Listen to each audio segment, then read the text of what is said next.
قیامت سے پہلے کچھ عظیم واقعات اور بھی ہوں گے، تو ہم براہ راست یہ کہ قیامت کے واقعات کے اوپر جاتے، برزخی زندگی کے بعد ایک واقعہ ایک اور پیش آئے گا جس میں ہم مرنے کے بعد بھی شریک ہو جائیں گے. آج ہمیں اس کا تذکرہ کرنا ہے. جہان در انتظار عدالت، عدالت در انتظار مہدی.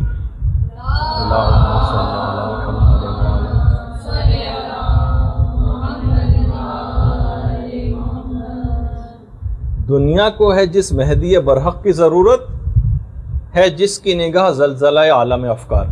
علامہ اقبال بھی کہہ کے گئے، اور کبھی جس کو لوگ کسی اور طور پر سمجھتے ہیں وہ خود امام ہی کے لیے وہ شعر ہے کہ کبھی ہے حقیقت منتظر نظر آ لباس مجاز میں، کہ ہزاروں سجدے تڑپ رہے ہیں میری جبین نیاز میں. امام زمانہ کے لیے شعر کہا علامہ اقبال نے.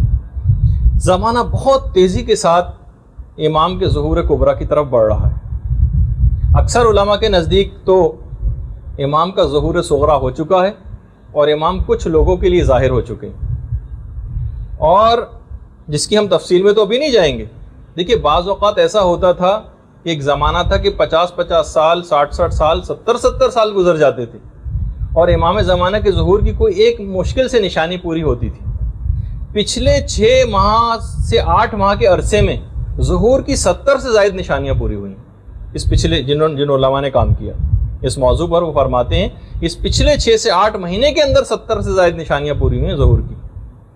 لیکن علماء کا یہ کہنا کہ اگر ہم ان نشانیوں کو ہی بتانے بیٹھیں تو عام طور پر اس ایک زمانے میں بہت بتائی بھی گئی ہیں اور بتائی جانی بھی چاہیے، کوئی ایسی برائی کی بات تو نہیں. البتہ کچھ علماء کا یہ بھی کہنا ہے کہ لوگوں کو فقط نشانیاں اور علامتیں بتاتے رہنا یہ گویا ان کو زہر دینے کے مترادف. لوگ بیٹھتے ہیں کاغذ اور قلم لے کے کہ ابھی تو فلاں فلاں نشانیاں پوری ہونے باقی ہیں، لیکن اب تو جو بن رہی ہے شاید ہی سوائے چند ایک حتمی علامات کے تقریباً ساری علامتیں پوری ہو چکی ہیں. صرف 6-7 حتمی علامتیں باقی رہ گئی ہیں جو ظہور سے کچھ ہی عرصے پہلے ظاہر ہوں گی، ابھی جن کا تذکرہ ہم کرنے بھی والے ہیں. تو علماء کہتے ہیں کہ زہر دینے کے مترادف ہے اس بات کو، لوگوں کو علامتیں بتانا.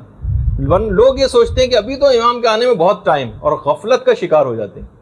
اور جو شخص یہ سمجھ کے بیٹھے کہ نہیں امام کے ظہور کی علامتیں پوری ہو چکی، امام کبھی بھی ظہور کر سکتے ہیں، اور وہ ہر وقت تیار ہو کے اس کو بیٹھنا چاہیے. امام کے ظہور کے سلسلے میں تیاری کیا کریں یہ ہمارا موضوع نہیں، کتنا اہم موضوع ہے، لیکن کیونکہ ہمیں براہ راست اس پہ گفتگو نہیں کرنا بلکہ کچھ حالات کا تذکرہ کرنا ہے جو برزخی زندگی میں ہمارے ساتھ بھی پیش آئیں گے. اور اگر ہمارا انتقال ہو گیا اور امام کا ظہور بعد میں ہوا اور پھر اس کے بعد ایک پورا ایک طویل دورانیہ ہوگا قیامت سے پہلے، اور اس کے کچھ واقعات کا تذکرہ کرنا مقصود ہے. البتہ صرف ایک بات کا ہم تذکرہ کریں گے کہ آج کل کے دور میں ہم کیا کریں. امام نے جو شیخ مفید کو ایک خط لکھا تھا اس میں یہ جملہ استعمال کیا تھا کہ اب ہر شخص پر یہ فرض ہے اور واجب ہے کہ تمام ان اعمال کو اختیار کرے. امام دیکھیے ذمہ داری بتا رہے ہیں، ہر شخص پر یہ فرض اور واجب ہے کہ ان تمام اعمال کو اختیار کریں جو ہماری محبت سے ان کو قریب کریں، اور تمام ان چیزوں سے اجتناب کریں جو ہماری ناراضگی اور غضب کا سبب بنے. ہمارا ظہور اچانک ہوگا، امام کے جملے، توبہ کا اس وقت کوئی امکان نہ ہوگا اور کوئی ندامت تم کو فائدہ نہ دے گی. تو بہرحال جب مراجع سے پوچھا گیا، آیت اللہ بہجت سے پوچھا گیا، آیت اللہ سیستانی سے پوچھا گیا ریٹن فتاوی کہ ہم ان کی غیبت میں کیا کریں، سب مراجع نے کہا کہ واجبات و حرام پر سختی کے ساتھ کاربند ہو جائیے، گناہوں کو مکمل طور پر چھوڑیے اور واجبات کے اوپر مکمل طور پر عمل کرنا شروع کر دیں. یہ آج کل کے دور کی سب سے بڑی ذمہ داری ہے. امام کے بارے میں چند ایک باتیں بیان کر کے تھوڑا سا امام کا، کیونکہ اتنا تفصیلی موضوع ہے اور ایک میں ہم کیسے اس کو مکمل کریں گے، میں صرف چند ایک مختصر طور پر امام کی بات بیان کرتے ہوئے اور پھر ان واقعات کی طرف آ جاؤں گا جو برزخی زندگی میں پیش آئیں گے ہمارے مرنے کے بعد، اور پھر ایک سیریز ہوگی واقعات کی جو قیامت تک چلے گی، ان کا بھی ایک تذکرہ ہوگا. تو دیکھیے سب سے پہلی بات تو یہ ہے کہ اب میں جو بات بیان کرنے جا رہا ہوں اس کا اطلاق فی الحال نہیں ہوگا آپ لوگوں کے پاس، کہ امام کے سلسلے میں ایک حکم یہ ہے کہ جب بھی کبھی امام کا نام لیا جاتا ہے تو علماء نے کہا کہ اس وقت ادب اور اس کا تقاضا یہ ہے احترام کا کہ امام کا نام سنتے ہی کھڑے ہو جائے. اچھا اس چیز کا رواج خود ائمہ معصومین نے خود اس چیز کو رواج دیا تھا. 8ویں امام کے سامنے جب اللہم صلی علی محمد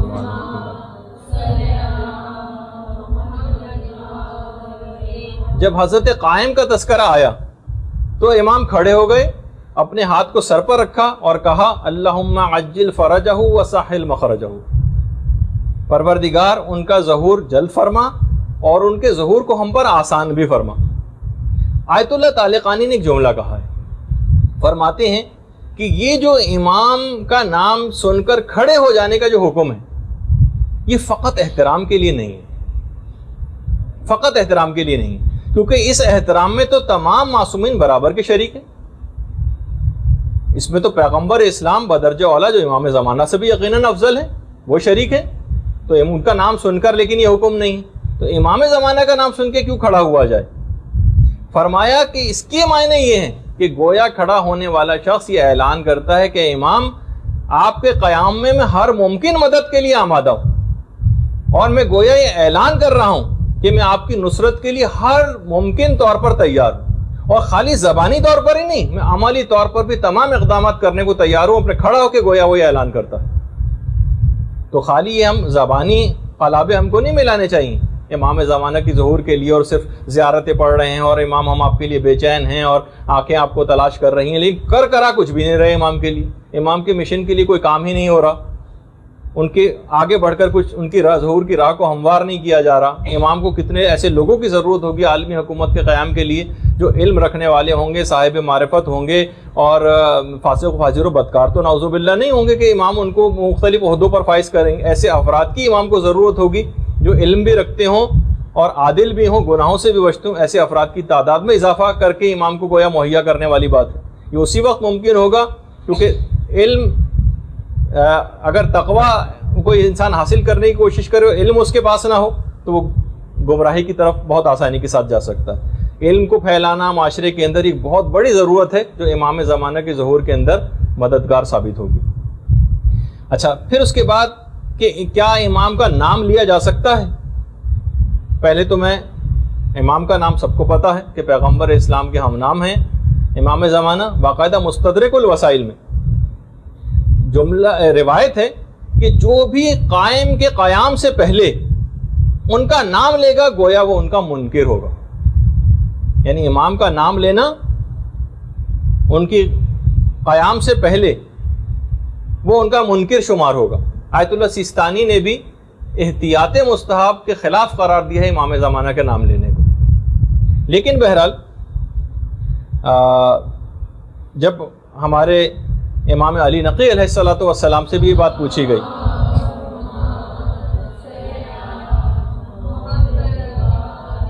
کہ مولا پھر اس کو کس نام سے ہم مخاطب کریں, تو فرمایا کہ تم انہیں حجت آل محمد کہہ دیا کرو. اور باقاعدہ امام کی خود اپنی ایک توقیع کے اندر جو مکتوب لکھے ہوئے آتے تھے امام کی طرف سے تحریری ہدایت نامے, اس میں یہ بات تھی کہ ملعون ہے وہ شخص جو لوگوں کی محفلوں میں ہمارا نام لیتا ہے. اچھا کچھ روایات میں اتنی سختی آئی ہے کہ امام کا نام نہ لیا جائے, کچھ روایتوں میں جواز کا تذکرہ بھی آیا ہے, یعنی جائز ہے امام کا نام لینا. اب اگر حرمت اور جواز کی روایتوں کو جمع کیا جائے تو نتیجہ علماء نے نکالا کہ مقام تقیہ میں امام کا نام لینا یہ جائز نہیں. شیخ حر عاملی نے وسائل الشیعہ کے اندر کہا, فرماتے ہیں کہ اگر کیونکہ ہمارا دور اس طرح کا دور ہے کہ اس میں اب ویسا تقیہ نہیں رہا جیسے کہ پہلے زمانے میں ہوا کرتا تھا, تو اب امام کا نام لینے کی اجازت ہے. جب یہ تمام علماء موجودہ علماء کہتے ہیں امام کا نام آج کل کے دور میں لینے کی کوئی ممانعت نہیں ہے. اچھا پھر کیا امام کسی کو دکھائی دیتے ہیں؟ تو دیکھیے کبھی کبھار اگر ائمہ کی زندگی میں ملتا ہے اور خود پیغمبر اسلام کی زندگی میں بھی ملتا ہے کہ اکثر پیغمبر لوگوں کی نگاہوں سے غائب ہو جاتے تھے. شب معراج کا تو خیر واقعہ ہے کہ سامنے سے گزرتے چلے گئے اور ان کو پتہ نہ چلا. ظہور جو امام کا جب غیبت صغرا کا دور تھا اس وقت کچھ لوگوں کو امام کا مقام معلوم تھا کہ امام کہاں ہے, لیکن وہ امام کے جسم کو نہیں دیکھ پاتے تھے. کچھ روایتوں میں ہے کہ نہ مکان کا پتہ تھا اور نہ ان کے جسم کو کوئی دیکھ پاتا تھا. اور یہ جو ایک دماغ میں تصور ہے کہ جو نوابین اربعہ تھے، جو 4 امام کے جو نائبین گزرے ہیں، ان کو امام کی جگہ کا تو پتہ تھا کہ امام کی رہائش گاہ کہاں ہے، لیکن وہ بھی امام کو دیکھ نہیں پاتے تھے. امام زمانہ کے متعلق جب یہ بات ہے کہ امام پیدائش کے دن سے غیبت میں. اچھا، بعض اوقات دیکھیے یہ بھی ہوتا ہے، اور یہ جیسے کہ آج کل ہے بھی، کہ غیبت کبریٰ میں امام کا جسم بھی غائب ہے، نہ ان کی جگہ کا کسی کو پتہ ہے، نہ امام کو کوئی دیکھ پاتا ہے. البتہ کبھی کبھار امام خود کچھ مخصوص لوگوں کو اپنا دیدار کرا دیتے ہیں، البتہ وہ پھر بھی ان کو پہچان نہیں پاتے. خود چھٹے امام یہ جملہ ارشاد فرماتے ہیں کہ قائم کی جو غیبت ہوگی نا، وہ حضرت یوسف کی غیبت کی طرح سے ہوگی. یعنی دوسرے الفاظ میں اصحاب کہف کی غیبت کی طرح سے نہیں ہے کہ اصحاب کہف تو بس غائب ہو گئے، غار میں چلے گئے، بیرون دنیا سے ان کا کوئی رابطہ ہی نہیں. کہا کہ حضرت یوسف کی غیبت کی طرح سے حضرت قائم کی غیبت ہے کہ اتنے عرصہ سالوں ساتھ رہنے کے باوجود بھی حضرت یوسف کے بھائی جب حضرت یوسف سے ملے تھے تو ان کو پہچان نہ پائے تھے، اگرچہ حضرت یوسف سامنے ہی موجود تھے. کچھ پتہ نہیں کہ امام زمانہ لوگوں سے ملتے ہوں، ان کے ساتھ رہتے ہوں، لیکن ان کو پتہ ہی نہیں چل پاتا کہ یہ ہے امام زمانہ. اچھا، اسی طریقے سے البتہ بہت سے آج کل گمراہ لوگ اس بات کا دعویٰ کرنے لگے ہیں، اور یہ دعویٰ کرنے والے بہت بڑھتے چلے جا رہے ہیں. کتنے ایسے افراد سے تو میں ذاتی طور پہ ملا ہوں جو اس بات کا دعویٰ کر رہے ہیں کہ ہماری امام زمانہ سے ملاقات ہوتی ہے، ہمیں دکھائی دیتے ہیں، ہم سے ملتے ہیں، وغیرہ وغیرہ. اچھا، امام رہتے کہاں ہیں؟ میں چند ایک صرف باتوں کا تذکرہ کر کے پھر اس کے اوپر آ جاؤں گا اپنے موضوع پر. دیکھیے، غیبت کبریٰ میں امام کے رہنے کی کوئی خاص مخصوص جگہ نہیں. امام کسی بھی شہر میں یا علاقے میں مستقل رہائش اختیار نہیں کرتے، اور امام نسبتاً غیر معروف رہ کر زندگی کو بسر کرتے ہیں. البتہ چند جگہ تو مسلم ہے کہ جہاں پر امام زمانہ پہنچے ہیں، پہنچتے ہیں، جاتے ہیں. مکے میں، مدینے میں، نجف میں، کوفہ میں، کربلا میں، سامرہ میں، کاظمین میں، مشہد میں، قم میں، بغداد میں. یہ تو امام زمانہ لازمی طور پر ان جگہوں پر تو جاتے رہے ہیں، اور انشاءاللہ جاتے رہتے ہیں، جاتے رہیں گے. البتہ کچھ امام کی ذرا مخصوص نشست گاہیں بھی ہیں. مسجد جمکران ہے، مسجد کوفہ ہے، نجف کا جو وادی السلام ہے اس میں جو مقام صاحب الامر ہے وہ امام کی مخصوص نشست گاہوں میں سے ہے. اس طرح حلہ میں مقام صاحب الامر ہے، وہ ہے. اچھا، ایک چیز اور اس میں بتا دی جائے. لوگوں کے دماغ میں ایک سوال ابھرتا ہے کہ آخر امام جو ایک زندگی بسر کرتے ہیں تو امام کی جو ضروریات ہیں یہ کہاں سے، اور امام کے جو اخراجات ہوتے ہوں گے وہ کہاں سے پورے ہوتے ہیں؟ کیا امام ایک عام انسان کی طرح سے اپنی ضروریات کو پورا کرتے ہیں، دنیاوی ذرائع اختیار کرتے ہیں، یا خدا کی طرف سے الگ سے معجزانہ طور پر کوئی سہولت ان کو حاصل؟ تو علماء نے کہا کہ ممکن ہے کہ دونوں طرح سے ہو. امام بالکل ایک عام طور پر ہی اس دنیا میں زندگی بسر کرتے ہوں، اور یہ بھی ممکن ہے کہ حضرت مریم کی طرح سے غیب سے ان کو بھی اس طرح سے رزق ملتا ہو، تو کیا تعجب کی بات ہے. البتہ امام کی رہائش گاہ کے متعلق جزیرہ خضرا والی روایت جو ہے، جس کو لوگ آج کل برمودا ٹرائنگل کو قرار دیتے ہیں، وہ بالکل ایک افسانہ اور من گھڑت چیز ہے. تمام علماء نے لکھا کہ یہ بالکل افسانہ ہے، اور جزیرہ خضرا والی جو روایت ہے وہ سند اور متن کے لحاظ سے بالکل ہی قابل اعتنا نہیں.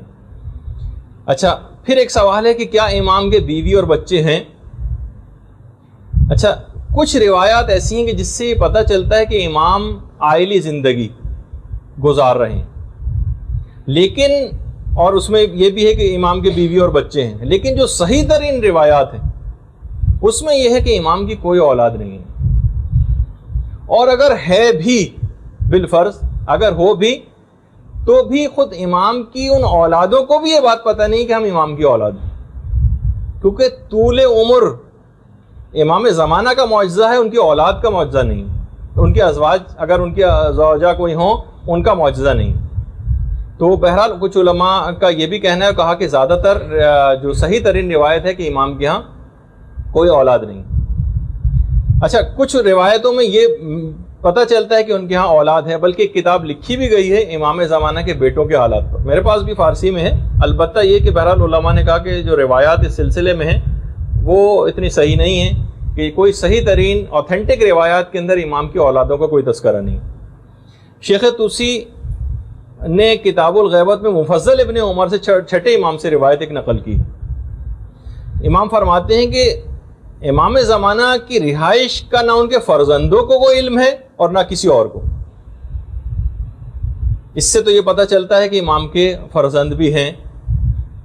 لیکن چھٹے امامی کی ایک اور روایت ہے، امام فرماتے ہیں کہ امام وہ ہوتا ہے جس کا کوئی بیٹا ہو، سوائے اس کے کہ جس کے بعد امام حسین اپنی قبر سے تشریف لے کر آئیں گے، زمان رجت کی طرف اشارہ ہے، بس اس کے ہاں کوئی بیٹا نہیں ہوگا، یعنی اس کے ہاں کوئی اولاد نہیں ہوگی۔ روایت میں تو خیر بیٹے کا لفظ ہے، لیکن عام طور پر اولاد کے معنوں میں بھی استعمال ہوتا ہے کہ ہر امام کا کوئی بیٹا ہوتا ہے سوائے اس کے کہ جس کے لیے ہمارے جد قبر سے اٹھ کر تشریف لائیں گے، بس اس کے ہاں کوئی بیٹا نہیں ہوگا۔ جب آٹھویں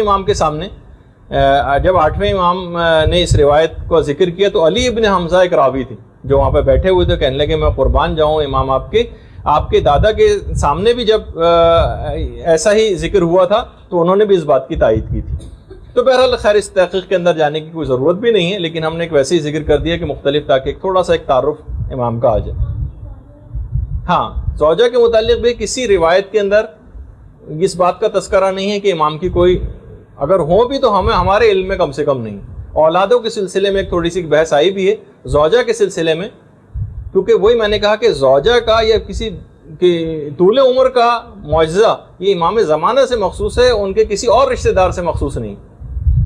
تو اچھا، پھر ایک سوال اور ہوتا ہے، کیا امام کو خود اپنے ظہور کے حتمی وقت کا علم ہے؟ تو روایات سے یہ بات پتہ چلتی ہے کہ امام کو بھی اپنے ظہور کا علم نہیں ہے۔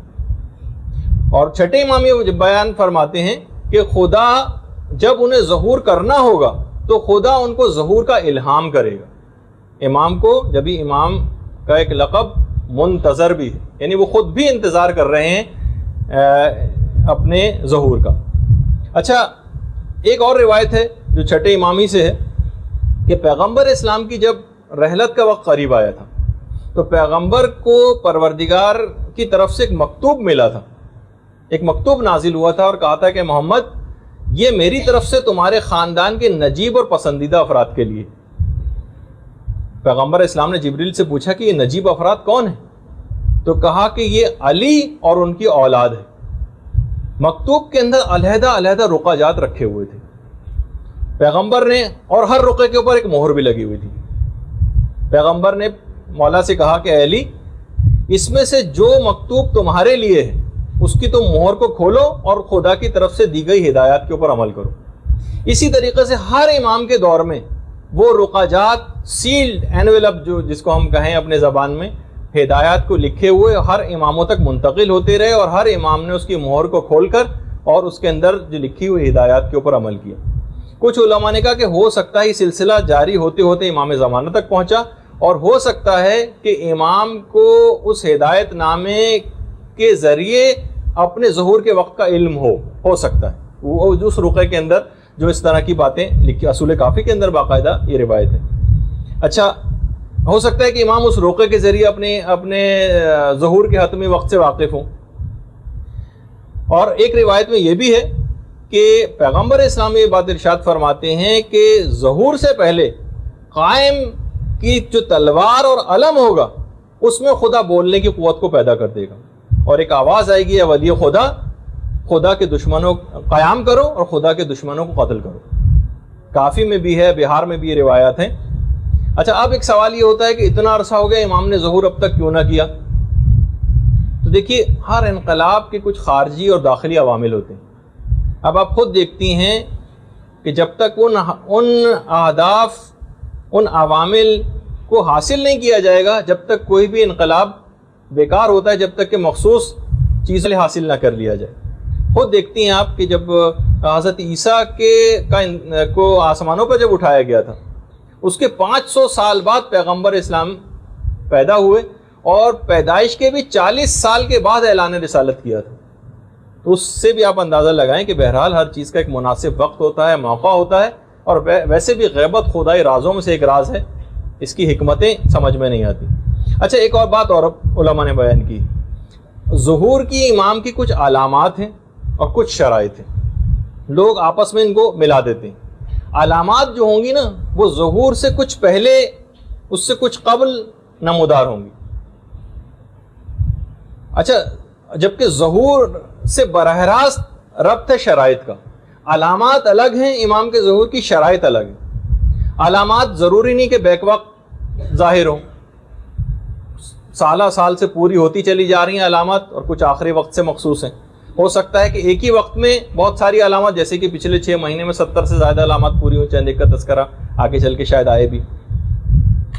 تو اور اسی طریقے سے جو علامات ہوں گی وہ پہلے نمودار ہوں گی اور جلد ختم ہو جائیں گی، جبکہ شرائط ظہور سے کچھ عرصے پہلے ہوں گی اور یہ پھر مستقل رہیں گی۔ اچھا، باقاعدہ ایک پاکستانی زائر چند سال پہلے مشہد میں ان کی خود امام زمانہ سے ملاقات ہوئی تھی، ایک پاکستانی زائر کی۔ امام سے ایک سوال پوچھا تھا انہوں نے، مولا یہ بتائیے کہ ہم تو آپ کو بہت زیادہ یاد کرتے ہیں، کیا آپ بھی ہمیں یاد کرتے ہیں؟ امام نے ایک جملہ کہا، اسی بے عادت، زائر کی سمجھ میں نہیں آیا، اور علماء کے پاس گیا وہ زائر اور ان کے سامنے یہ جملہ رکھا، تو علماء نے پھر اس کا صحیح طور پر ترجمہ کر کے بتایا کہ اس کے معنی یہ ہیں۔ امام فرماتے ہیں کہ ہم کو وصیت کی گئی ہے بے عدد کہ تم میں سے ایک ایک کو یاد رکھے، انڈیویجول 1 by 1 کو ہم یاد رکھتے ہیں، ہمیں باقاعدہ وصیت ہے اس بات کی۔ تو بہرحال یہ امام کی اتنی حد تک آ گئی، یعنی امام اتنے زیادہ کنسرن ہے کہ 1 by 1 جتنی خواتین یہاں پہ بیٹھی ہوئی ہیں، امام ان سے مکمل طور پر ان کے حالات سے واقفیت رکھتے ہیں، ان کو یاد کرتے ہیں۔ اچھا، امام سے پہلے چند چیزوں کے متعلق اور بیان کر دیا جائے، پھر ہم فوراً بعد اس کے اوپر آ جائیں گے اپنے موضوع پر۔ سب سے پہلے تو ایک سفیانی کا خروج ہوگا۔ کچھ علماء نے کہا کہ اصل میں سفیانی ایک کردار کا نام ہے، یہ کوئی فرد واحد پر منحصر نہیں ہے۔ خود چوتھے امام کی ایک اصل میں ایک حدیث ہے جو اس سلسلے میں دلیل کے طور پر بھی پیش کی جاتی ہے کہ سفیانی کا جو خروج ہوگا نا وہ بالکل حتمی ہوگا، اتنا اور بتا دوں۔ اور امام نے فرمایا کہ ہر قیام کرنے والے کے مقابلے میں ایک سفیانی ہوتا ہے۔ اس لحاظ سے تو یہ کسی کیریکٹر کا ایک نام ہوا، بہار کے اندر بھی روایت ہے چوتھے امام کی کہ ہر حق کے لیے قیام جو کرتا ہے اس کے لیے ایک سفیانی ہر زمانے میں۔ اچھا، خروج کے 9 ماہ کے بعد، یعنی سفیانی کا جب بھی خروج ہوگا اس کے 9 ماہ کے بعد اس کو وادی بیدا میں اس کے لشکر کو غرق کر دیا جائے گا۔ وادی بیدا مدینے کے قریب ہی ایک مقام ہے، اور جب حج کلاسز ہو رہی تھی تو میں نے وادی بیدا کی فوٹوگراف بھی دکھائی تھی، اور اس وقت بھی یہ بتایا تھا اور ارادہ ہمارا یہ بھی ہے آپ میں سے اکثر کی طرف سے، بہرحال ایک ہے کہ پہلے جو گروپ تھا جس کی حج کلاسز لی تھیں وہ ذرا ایک مختصر گروپ بھی تھا، لیکن اب کافی زیادہ تعداد مختلف گروپس کی ہو گئی، اور ان کی طرف سے بھی یہ ہے کہ حج کلاسز دوبارہ لیجئے۔ اب ہمارے پاس سہولیات بھی کچھ پروردگار کے فضل و کرم سے زیادہ ہو گئی ہیں، پروجیکٹر بھی آ گیا ہے، تو انشاءاللہ ہم کوشش کریں گے، اور کچھ مسائل بھی حج کے تبدیل ہو گئے ہیں پچھلے سالوں کی نسبت، تو دوبارہ حج کلاسز شروع کرنے کے کچھ شرائط کے ساتھ اس کو شروع کیا جائے گا دوبارہ، وہ آپ کے سامنے انشاءاللہ پیش کریں گے۔ تو اس میں نے جب کلاسز ہو رہی تھیں تو وادی بیدا جہاں پر سفیانی کے لشکر کو غرق کیا جائے گا اس جگہ کی فوٹوگراف بھی دکھائی تھی۔ اچھا، کچھ تو اچھا یہ جو ہے نا، یہ امام وادی بیدا کا زمین میں دھس جانا اور سفیانی کے لشکر کا یہ حتمی علامات میں سے ایک ہے امام کے ظہور کی۔ اچھا، اسی طریقے سے نفس زکیہ ہے، نفس زکیہ کی شہادت۔ یہ کوئی مخلص مومن ہوں گے جو نفس زکیہ کے نام سے جن کو کہا ہے کہ جو دین خدا کے جتنے انحرافات ہیں، یعنی دین جن انحرافوں کا شکار ہو چکا ہے اس کے لیے وہ خروج کریں گے اور اس کے بعد قتل کر دیے جائیں گے۔ اور یہ اتنی کوئی پرومیننٹ شخصیت ہوں گے، علماء نے کہا کہ روایت میں جملہ ملتا ہے کہ مومنین ان کی شہادت سے بہت رنج محسوس کریں گے۔ اس کا مطلب ہے کوئی غیر معروف ایسے آدمی نہیں ہوں گے، کوئی بہت معروف ہوں گے اور ان کی شہادت واقع ہوگی۔ اسی طریقے سے سید حسنی، سید حسنی کی آمد بھی امام کے قیام سے پہلے اور اس کے پھر فوراً بعد امام کا ظہور ہوگا، اور سید حسنی امام کو پہچان لیں گے، ان تک پہنچ جائیں گے، اور اس کے بعد لوگوں کو یقین دلانے کے لیے امام سے کچھ دلائل طلب کریں گے، جن کا بھی آگے چل کر تذکرہ بھی ہونے والا ہے، اور پھر امام ان کو قائل کریں گے سید حسنی کو۔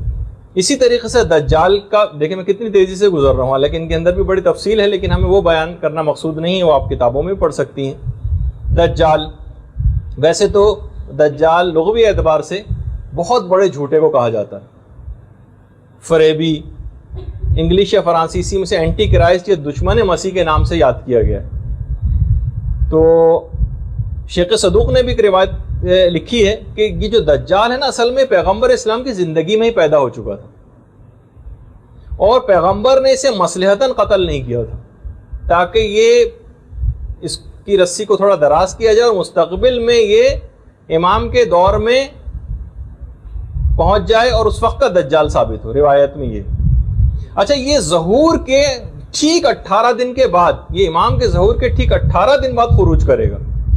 دیکھیے بعض یہ میں اور بتا دوں کہ اگر میں ظہور دجال کہوں تو وہ بھی صحیح ہم، لیکن امام کے منسوب ہونے کی وجہ سے ظہور کے لفظ کو ذرا ہم نے بہت متبرک سمجھا ہے، اور قرض بھی نہیں ہے اس کے اندر، لیکن خروج عام طور پر ان لوگوں کے لیے استعمال ہوتا ہے، سفیانی کے لیے، دجال کے لیے، اور امام کے لیے ظہور کا لفظ استعمال ہوتا ہے۔ لیکن اگر ظہور دجال کا بھی لفظ کہیں کہ آپ پڑھ لیں تو وہ بھی کوئی غلط لفظ نہیں۔ یہ ٹھیک 18 دن کے بعد خروج کرے گا یا ظاہر ہوگا، اور اس حد تک یہ تاکیدی امر ہے۔ روایات میں یہ کہ امام کا اگر ظہور ہو جائے اور اس کے ٹھیک 18 دن کے بعد دجال کا ظہور نہ ہو تو سمجھ لینا کہ وہ سچا مہدی نہیں ہوگا، یعنی اتنا یقینی ہے ٹھیک 18 دن کے بعد امام کے ظہور کے دجال کا ظہور ہونا۔ اور یہ بھی روایات میں ہے، جو موجودہ زمانہ بہت تیزی کے ساتھ لگ رہا ہے کہ اس طرف جا رہا ہے، دجال کے ساتھ 70,000 یہودیوں کی ایک فوج ہوگی، یہ ہے۔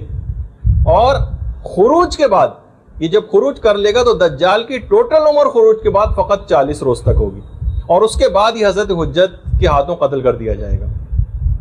روایات میں یہ چیز بھی ملتی ہے کہ دجال کے ساتھ خاص طور پر اس نے میوزک کا ایک ایسا انتظام کیا ہوگا کہ لوگ بہت زیادہ مومنین بھی اس کی طرف اٹریکٹ ہوں گے۔ صرف وہ لوگ دجال کے ہاتھوں بچ پائیں گے، اس کے فریب میں نہیں آئیں گے، جو پہلے سے خود کو ان گناہوں سے دور رکھے ہوئے، جو اس دنیا میں بھی گانے نہیں سنتے، جو اس وقت بھی میوزک سے دور رہتے ہیں، تو وہ اس سے محفوظ رہیں گے۔ البتہ ایک دوسرا حل بھی، جو محفوظ نہیں ہے خدا ان کو محفوظ کرے، لیکن بہرحال یہ کہ جو پھر بھی اس میں مبتلا ہیں اور دجال کا بھی آ جائے تو یہ صرف دیکھیے علم کے ذریعے بات پتہ چلے گی، خالی یہ اس کو بھی پھیلایا جائے کہ جس وقت دجال ظہور خروج کرے گا تو جو بھی اس کے شر سے بچنا چاہے گا اس کے لیے روایت میں ایک ہے کہ وہ دجال کی طرف یا تو نگاہ ہی نہ کرے، یا اگر نگاہ کر بھی دے تو سورہ الحمد کا ورد کرنا شروع کر دے، وہ دجال کے فتنے سے بچ جائے گا، یا سورہ الحمد کا ورد کرتے ہوئے دجال کے اوپر جف کرے، تھوک دے، تو وہ بھی اس سے بچ جائے گا۔ یہ طریقہ جو ہے پیغمبر اسلام نے بتایا کہ دجال سے بچنے کا جو طریقہ ہے۔ اچھا، اب علماء نے کہا کہ ہو سکتا ہے کہ یہ دجال کا جو لفظ ہے یہ رمزی ہو۔ دجال اصل میں ہر چالاک و مکار کے لیے بھی دجال کا لفظ استعمال ہو جاتا ہے، مغربی تہذیب جو فریبی ایک تہذیب ہے اس کے لیے بھی دجال کا لفظ ہے۔ اچھا، اسی طریقے سے دیکھیے ایک بات اور بتا دی جائے کہ سفیانی فلسطین سے خروج کرے گا روایت میں۔ اچھا، فلسطین اور اسرائیل یہ تو بالکل ملے ہوئے ہی ہیں، یعنی یہ کہا جائے کہ اسرائیل سے خروج ہوگا۔ سید حسنی کا ایران سے ہوگا، اور امام زمانہ کا مکہ سے ظہور ہوگا۔ اچھا، یہ جو تینوں واقعات ہیں، اللہم صلی علی محمد وعلی محمد، یہ جو تینوں واقعات ہیں، سفیانی کا فلسطین یا اسرائیل سے خروج، سید حسنی کا ایران سے، اور امام کا مکے سے، یہ ایک سال کے اندر اندر واقع ہوں گے، ایک سال کے اندر یہ تینوں چیزیں ہوں گی۔ اور یہ بھی ہے، دیکھیے اب تو لگ رہا ہے کہ زمانہ اس جنگ کی طرف جا رہا ہے مسلسل۔ ملتا ہے روایت میں کہ امام زمانہ کا آخری معرکہ رام اللہ میں ہوگا، یہ روایات میں رام اللہ جو اس وقت فلسطین کا ایک علاقہ ہے، تو انشاءاللہ اس کی بھی میں کبھی تفصیل بتاؤں گا.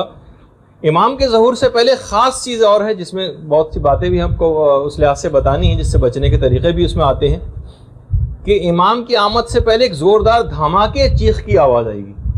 روایات میں یہ اس وقت کے لیے بھی روایت میں ہدایات ہے. وہ یہ ہے کہ انسان اپنے کھڑکی اور دروازے بالکل گھر کے بند کر لے اور خاص طور پہ جو شیشوں جہاں شیشے لگے ہیں اس سے دور ہٹ جائے اور سجدے میں چلا جائے اس چیخ کی یا دھماکے کی آواز کو سن کر اور ایک جملہ کہے, وہ مسلسل اس کا ورد کرے, سبحان القدوس ربنا القدوس, تو وہ چیخ یا دھماکے کے نقصانات سے محفوظ ہو جائے گا. یہ روایات میں سبحان القدوس ربنا القدوس سجدے میں جائے اور مسلسل اس کو ورد کو پڑھتا رہے. اچھا, وہ اس کے نقصانات سے محفوظ ہو جائے گا. اچھا, پھر اس کے بعد وہ آسمانی آواز آئے گی. دیکھیے میں بہت تفصیل تیزی کے ساتھ جا رہا ہوں. آسمانی آواز آئے گی جبریل کی, جاء الحق وزهق الباطل ان الباطل کان زهوقا, اور اس جبریل کی آواز سن کر لوگوں کے 3 گروہ ہو جائیں گے.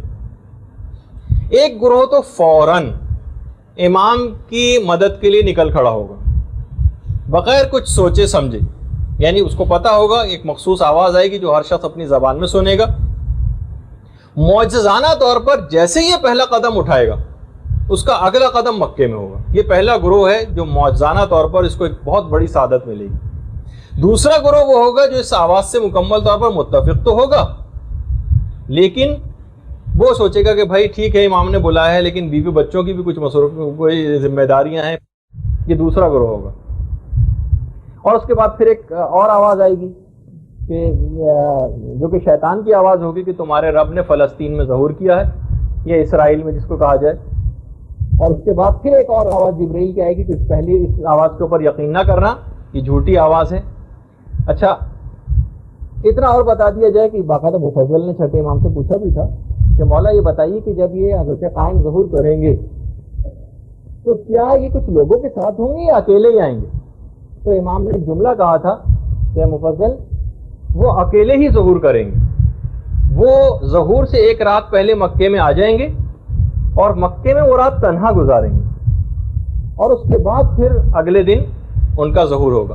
جب امام آئیں گے تو جو سب سے پہلا جملہ استعمال کریں گے, سب سے پہلا جملہ کعبے کی پشت سے پیٹھ لگا کر بیٹھ جائیں گے اور سورہ ہود کی 86ویں آیت پڑھیں گے, بقیت اللہ خیر لکم ان کنتم مؤمنین. اگر تم مومن ہو تو بقیت اللہ تمہارے لیے سب سے بہتر ہے. اس کے بعد امام کی بیعت شروع ہوگی, جو تفصیلات ہیں کہ اس کے بعد جو بھی کوئی امام کو سلام کرے گا وہ السلام علیکہ یا بقیت اللہ کہہ کے سلام کیا کرے گا. امام اس کے بعد پھر جملے ہیں امام کے, امام کہنا شروع کریں گے, خطبہ دیں گے کہ جو کوئی آدم و شیس کو دیکھنے کا خواہش مند ہو وہ دیکھ لے کہ میں ہی آدم و شیس ہوں. جو نوح اور سام کو دیکھنے کا خواہش مند ہو وہ دیکھ لے کہ میں ہی نوح اور سام ہوں. جو ابراہیم و اسماعیل کو دیکھنے کا خواہش مند ہو وہ دیکھ لے کہ میں ہی ابراہیم و اسماعیل ہوں. جو موسیٰ اور یوشع کو دیکھنے کا خواہش مند ہو وہ دیکھ لے کہ میں ہی موسیٰ اور یوشع ہوں. جو محمد مصطفیٰ اور علی مرتضیٰ کو دیکھنا چاہے وہ دیکھ لے اللہم صلی علی محمد.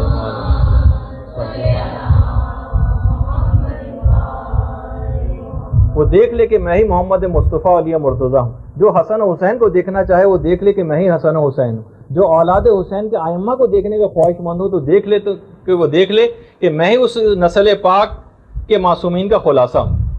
اور اس کے بعد پھر امام کہیں گے کہ میری گفتگو کو توجہ کے ساتھ سنو, میں تم کو ایسی چیزوں کی خبر دوں گا جس سے پہلے تم نے کبھی نہیں سنی ہوگی.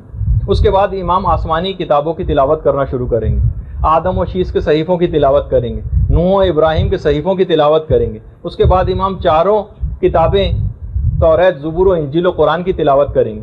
سب سے پہلے جو بیعت امام کی کریں گے وہ حضرت جبرائیل ہوں گے.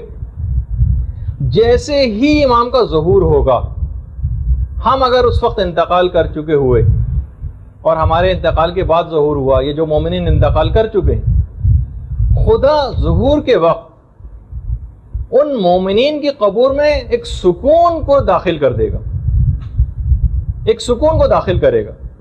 ایک ایسی مسرت و شادمانی ہماری قبور کے اندر آ جائے گی اور تمام عذابات برطرف ہو جائیں گے. قبور میں مومنین ایک دوسرے کی ملاقاتوں کو جائیں گے اور ایک دوسرے کو ظہور حجت کے, حضرت حجت کے ظہور کی مبارکبادیں دیں گے. اس کے بعد یہاں تو یہ ہو رہا ہوگا قبروں میں ادھر سید حسنی امام کے پاس پہنچ جائیں گے اور کہیں گے کہ اگر آپ امام مہدی ہیں تو پھر رسول کا عصا کہاں ہے؟ رسول کی انگوٹھی کدھر ہے؟ رسول کا لباس کہاں ہے؟ رسول کی جو زرہ جس کا نام فاضل تھا وہ کدھر ہے؟ رسول کا امامہ جس کا نام صحاب تھا وہ کہاں ہے؟ یربو نام کا رسول کا ایک گھوڑا، یہ رے بے واو عین، وہ کدھر ہے؟ غصبہ نام کا ناقہ رسول کا وہ کدھر ہے؟ دلدل جو رسول کا خچر تھا وہ کہاں ہے؟ اور یافور نام کا رسول کا جو حمار تھا وہ کدھر ہے؟ رسول کا گھوڑا براق کہاں ہے؟ اور علی کے ہاتھ کا جمع ہوا قرآن کدھر ہے؟ امام سارے ثبوت سید حسنی کے سامنے پیش کر دیں گے۔ اچھا، امام اس وقت عصائے رسول کو زمین پر ماریں گے، دیکھیے میں تیزی کے ساتھ جا رہا ہوں اس میں، اور اس میں سے ایک پودا نمودار ہوگا جو دیکھتے ہی دیکھتے ایک پھلدار درخت میں تبدیل ہو جائے گا۔ پھر اس کے بعد رسول اللہ کا جو علم ہے جو جنگ بدر میں بھی تھا اور اس کے بعد جنگ جمل 2 دفعہ وہ علم کھلا ہے خالی، اس کے بعد امام اس علم کو پیش کریں گے اور کہیں گے تم اپنا تعارف کراؤ۔ اب علم اپنا تعارف کرانا شروع کرے گا، میں رسول کے حقیقی اور سچے جانشین کے ہاتھ میں ہوں۔ اس کے بعد امام ذوالفقار کو پیش کریں گے، ذوالفقار سے بھی آواز ہے کہ میں اس کے سچے جانشین کے ہاتھ میں ہوں۔ پھر اس کے بعد روایت میں ہے کہ ایک روایت میں کہ امام مہدی یہ کام کریں گے، ایک میں ہے کہ سید حسنی یہ کام کریں گے کہ عصائے موسیٰ کو اٹھا کر زمین پہ ماریں گے اور اسی وقت 12 چشمے پھوٹ پڑیں گے۔ ان 12 چشموں کی بھی خاص وجہ ہوگی کہ اس وقت اعلان بھی کر دیا جائے گا کہ جو شخص بھی امام کے ظہور کے بعد امام کے پاس پہنچنے والا ہوگا اس سے کہا جائے گا کھانے اور پینے کا کوئی سامان لانے کی ضرورت نہیں ہے، عصائے موسیٰ کے ذریعے جو چشمے پھوٹیں گے اور کھانے لوگ سیراب بھی اسی سے ہوں گے اور اپنی غذائی ضروریات بھی اس سے پوری کریں گے، ایک پوری تفصیل ہے روایت میں۔ اس کے بعد انگشتری سلیمان امام وہ پیش کریں گے کہ جب حضرت سلیمان کی وہ انگوٹھی جب حضرت سلیمان پہن لیتے تھے تو تمام پرندے اور جانور ان کے گرد جمع ہو جاتے، اپنے مسائل پیش کرتے تھے، ان کی زبان میں حضرت سلیمان ان کے جوابات دیتے تھے۔ امام بھی اسی چیز کو دہرائیں گے اور وہ انگوٹھی پہن لیں گے، پرندے سارے جمع ہو جائیں گے، امام ان کو ان کی زبان میں جواب دیں گے۔ اس کے بعد سید حسنی کہیں گے وہ رسول اللہ کی زرہ کہاں ہے جو ان کے صحیح اور سچے جانشین کے علاوہ کوئی اور نہیں پہن سکتا۔ امام وہ زرہ پیش کریں گے اور سید حسنی سے کہیں گے تم اس کو پہنو۔ سید حسنی لرز جائیں گے، نہیں میں اس زرہ کو نہیں پہن سکتا۔ امام اصرار کریں گے کہ نہیں تم پہنو اس کو، جب وہ پہنیں گے تو ان کے جسم پہ فٹ نہیں آئے گی۔ امام سید حسنی کی فوج کے سامنے اس وقت اس چیلنج کے طور پر اس زرہ کو پیش کریں گے، سب پہن کے فوجی پہن کے اس کو دیکھیں گے، لیکن کسی کے جسم کے اوپر وہ زرہ فٹ نہیں آئے گی، یہاں تک کہ امام پھر اس زرہ کو خود پہنیں گے اور ان کے جسم پر مکمل طور پر وہ زرہ فٹ ہو جائے گی۔ سید حسنی اپنی تمام تر فوج کے ساتھ اس وقت امام کی بیعت کر لیں گے۔ اچھا، اس وقت جب امام کی بیعت ہوگی تو اس وقت اور کون کون بیعت کے لیے آئے گا؟ کہا روایات میں ہے کہ 30,313 فرشتے بھی بیعت کے لیے اس وقت پہنچ جائیں گے۔ کچھ اس میں فرشتے وہ ہوں گے ان 30,313 میں سے جو حضرت نوح کی کشتی میں ان کے ساتھ تھے، کچھ فرشتے وہ ہوں گے جو حضرت ابراہیم کو جب آگ میں پھینکا جا رہا تھا اس وقت ان کے ساتھ تھے، کچھ وہ فرشتے ہوں گے جو حضرت موسیٰ کے ساتھ اس وقت تھے کہ جب حضرت موسیٰ کے لیے دریا کو پھاڑا جا رہا تھا، اور کچھ حضرت عیسیٰ کے ساتھ وہ فرشتے تھے کہ جب حضرت عیسیٰ کو آسمانوں پر بلند کیا جا رہا تھا، اور 4,000 فرشتے نشان زدہ ہوں گے، مارکڈ بالکل، اور 1,000 فرشتے اور ان کے ساتھ نازل ہوں گے۔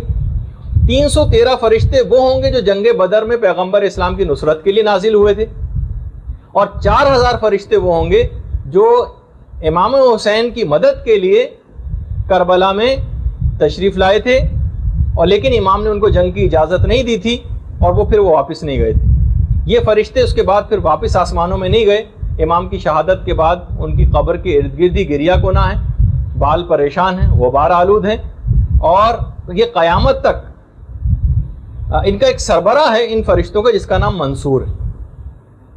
یہ جو بھی زائر کربلا جاتا ہے یہ تمام فرشتے اس کے استقبال کے لیے جاتے ہیں، جب زائر وہاں سے ودا ہونے لگتا ہے کربلا سے اس کو ودا کے لیے آتے ہیں، جب کوئی زائر بیمار ہو جاتا ہے تو اس کی عیادت کے لیے جاتے ہیں، اگر کوئی زائر انتقال کر جاتا ہے تو اس کی نماز جنازہ پڑھنے اور اس کے استغفار کے لیے آتے ہیں۔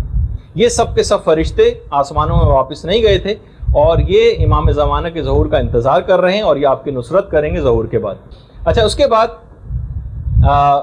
میں ابھی جیسے کہ 5ویں امام کی وہ روایت ہے جو ہم نے اس سے پہلے کھانے پینے کے سلسلے میں پیش کی. امام فرماتے ہیں کہ ندا آئے گی کہ تم میں سے کوئی بھی کھانا لانے کی زحمت کو نہ گوارا کرے. کہ امام کے پاس حضرت موسیٰ کا وہ پتھر ہے جس سے 12 چشمے پھوٹ پڑتے ہیں, اور حضرت قائم کا جب ظہور ہوگا تو اس پتھر سے جو چشمے پھوٹیں گے اسی سے لوگ اپنی پیاس کو بجھائیں گے اور اسی سے لوگ اپنی بھوک کو بھی ختم کریں گے. اچھا امام کے پاس جو اسلحہ ہوگا جس کے متعلق بہت زیادہ سوال پوچھے جاتے ہیں, بالکل جدید قسم کا اسلحہ ہوگا اور امام کی کئی طرح سے امداد ہوگی. خاص طور پر جو چھٹے امام نے کہا کہ ہمارے قائم کا جو روب و دبدبہ ہوگا نا وہ ایک ایسی دہشت اور روب ہوگا کہ جو لوگوں کے دلوں پہ خدا قائم کر دے گا. آج بھی ہم دیکھتے ہیں کہ حزب اللہ کا کیسا روب اور دبدبہ ہے, حالانکہ اتنی چھوٹی سی جماعت, لیکن اس کے باوجود امام کے متعلق ہے کہ ان کا ایک ایسا روب اور دبدبہ ہوگا. اور باقاعدہ خود مولا کی بھی ایک حدیث ہے کہ ملائکہ, جنات اور مخلص مومنین کے ذریعے شیعوں اور مخلص شیعوں کے ذریعے امام مہدی کی مدد کی جائے گی. اور امام فرماتے ہیں کہ ان کا جو روب اور دبدبہ ہوگا وہ 1 ماہ پہلے اور 1 ماہ بعد تک حرکت کرتا رہے گا. یعنی امام کے لیے خاص طور پر اس طرح سے مدد کی جائے گی. امام جب حکومت اپنی قائم کر لیں گے تو جو ایک کیپٹل ہوگا جو بالکل یقینی 100% ہے وہ روایات میں ہے وہ کوفہ ہوگا. امام کوفے کو اپنا کیپٹل بنائیں گے. خود یہ چھٹے امام کی روایت ہے کہ کوفہ امام کا دارالخلافہ ہوگا.